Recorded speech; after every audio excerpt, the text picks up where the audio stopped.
Hello guys, I am AK Gautam and you are watching my YouTube channel AK legal.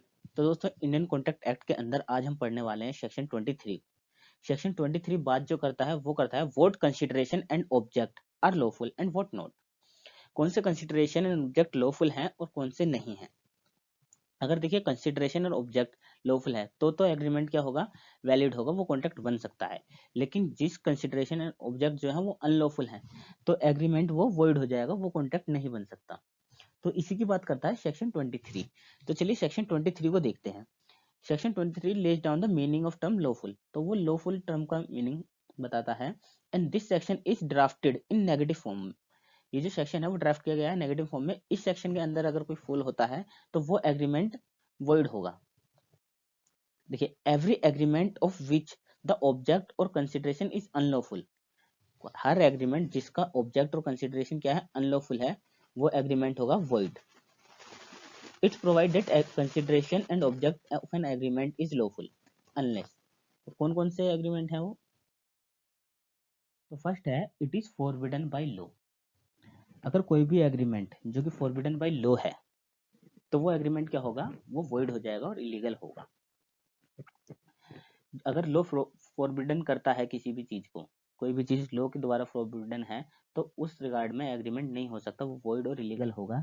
जैसे कि example के लिए मैं आपको बता दूं कि sale of liquor without licence, मतलब आप शराब बेच रहे हैं बिना लाइसेंस के, तो ये क्या होगा, फॉरबिडन बाय लॉ होगा। क्योंकि शराब वही बेच सकता है जिसे गवर्नमेंट लाइसेंस दे दी हो, बिना लाइसेंस के आप शराब नहीं बेच सकते, तो ये फॉरबिडन बाय लॉ है। तो ऐसे एग्रीमेंट क्या होंगे, इलीगल होंगे और वॉइड होंगे। सेकंड है it is of such A nature that if permitted it would defeat that the provision of any law. देखिए क्या होता है, कई बार जो कंसिडरेशन और ऑब्जेक्ट होते हैं वो डायरेक्ट वॉयलेट नहीं करते लॉ को, बट अगर उन्हें परमिट कर दिया जाए तो वो डिफेट करेंगे किसी भी प्रोविजन ऑफ लॉ को। मतलब कि वो बाय फॉरबिडन बाय लॉ तो नहीं होते, लेकिन अगर वो ऐसा एग्रीमेंट करते हैं तो वो किसी ना किसी प्रोविजन को डिफीट करेंगे। मैं एग्जांपल के लिए आपको बता दूं, जैसे एक फर्म है और फर्म में दो पार्टनर है, वो ये एग्रीमेंट करते हैं कि कंसील करेंगे किसको, इनकम को, ताकि उन्हें टैक्स ना देना पड़े। तो ये एग्रीमेंट जो है वो डिफीट करता है किसके प्रोविजन को, टैक्सेशन लॉ को। क्योंकि इंडिया में टैक्स सिस्टम है तो इस तरीके से वो डिफीट करेगा टैक्सेशन लॉ को। तो इस तरीके से ये हो जाएगा it would defeat the provision of any law. I hope आपको समझ में आ गया होगा। एंड थर्ड है इट इज फ्रॉडुलेंट। तो ये तो सिंपली आप समझ जाएंगे, अगर आप फ्रॉड करते हैं किसी के साथ और एग्रीमेंट करते हैं तो वह एग्रीमेंट क्या होगा, इलीगल होगा, वॉइड होगा। अगर कोई भी एग्रीमेंट जो फ्रॉड की इंटेंशन से होता है तो वो एग्रीमेंट क्या होगा, वो वॉइड हो जाएगा, इलीगल होगा। इंटेंशन टू डिसीव किसी को, तो वो कॉन्ट्रैक्ट इलीगल है। जैसे एग्रीमेंट टू डिफ्रॉड, एग्जांपल की क्रिएटर को डिफ्रॉड करने के लिए एग्रीमेंट करना, ये इस क्लॉज में फॉल करेगा। अब बात करते हैं इट इन्वॉल्व्स और इम्प्लाइज इंजरी टू पर्सन और प्रॉपर्टी ऑफ अनदर। मतलब किसी पर्सन को, किसी अनदर पर्सन को और प्रॉपर्टी को उसकी इंजरी पहुंचाते हैं तो वो क्या होगा, वो इलीगल कॉन्ट्रैक्ट होगा और वॉइड होगा। तो ये एग्रीमेंट इलीगल होगा। अब जैसे एग्जांपल से आप समझेंगे, आप एग्जांपल से अच्छे से समझेंगे इस चीज को। मानिए ऐसा कोई एग्रीमेंट जिसके रिजल्ट में इंजरी होती है किसी अन्य पर्सन को और प्रॉपर्टी को। जैसे एक एग्रीमेंट होता है, वो बॉन्ड भरवाया जाता है कि वह वर्क करेगा विदाउट पेमेंट। किसके लिए, कि उसे डेब्ट रीपे करना है। वो बिना पेमेंट के वर्क करेगा, बिना पेमेंट के वर्क करेगा। किस लिए, कि उसका जो डेब्ट है उसे वो रीपे करना है। तो ये क्या हो जाएगा, एक तरीके से स्लेवरी से हो जाएगा। तो ये क्या कर रहा है, इंजरी कर रहा है। किसको कर रहा है, इंजरी टू पर्सन। तो ये एग्रीमेंट क्या होगा, इलीगल होगा। इसका जो वो है लॉफुल ऑब्जेक्ट नहीं होगा कंसिडरेशन, तो ये एग्रीमेंट हो जाएगा void.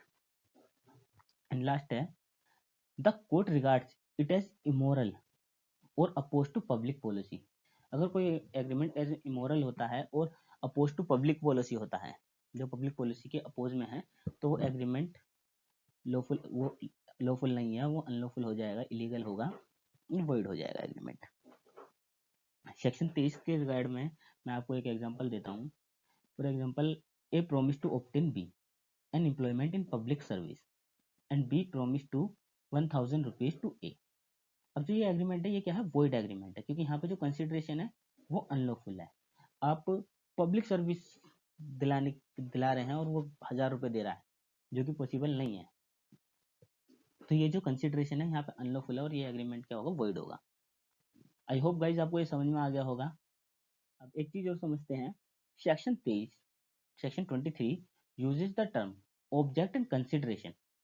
Both the term are not synonyms. They are maybe same things in some cases but usually different. तो ये जो सेक्शन 23 में जो यूज किए गए हैं वर्ड ऑब्जेक्ट एंड कंसिडरेशन, ये सेम नहीं है, ये सिनोनियम्स नहीं है, ये अलग अलग हैं। कुछ केसों में ये सेम होते हैं बट यूजुअली ये क्या है, डिफरेंट है। इसके लिए केस देखते हैं। इन जफर मेहर अली वर्सेस बजट Jute Mills Company, the word object means purpose और डिजाइन। जो वर्ड है ऑब्जेक्ट, उसका मीन्स क्या है, पर्पस और design. It is the purpose which the parties want to achieve, वो पर्पस है जो पार्टीज अचीव करना चाहती है। And consideration is the price of the promise. तो ऑब्जेक्ट वो हो गया जो पार्टी अचीव करना चाहती है पर्पस, एंड कंसिडरेशन क्या हो गया, वो उसका प्राइस हो गया। एग्जाम्पल के लिए, where money is borrowed for the marriage of minor, the object is marriage while the consideration is the loan taken. तो यहाँ पे जो वो हो गया, ऑब्जेक्ट क्या हो गया, वो हो गया मैरिज, क्योंकि उसका ऑब्जेक्ट है मैरिज कराना माइनर की। और जो कंसिडरेशन हो गया वो क्या हो गया, लोन जो उसने लिया है, पैसे। आई होप गाइज आपको सेक्शन 23 अच्छे से समझ में आ गया होगा। And thank you guys for watching this video.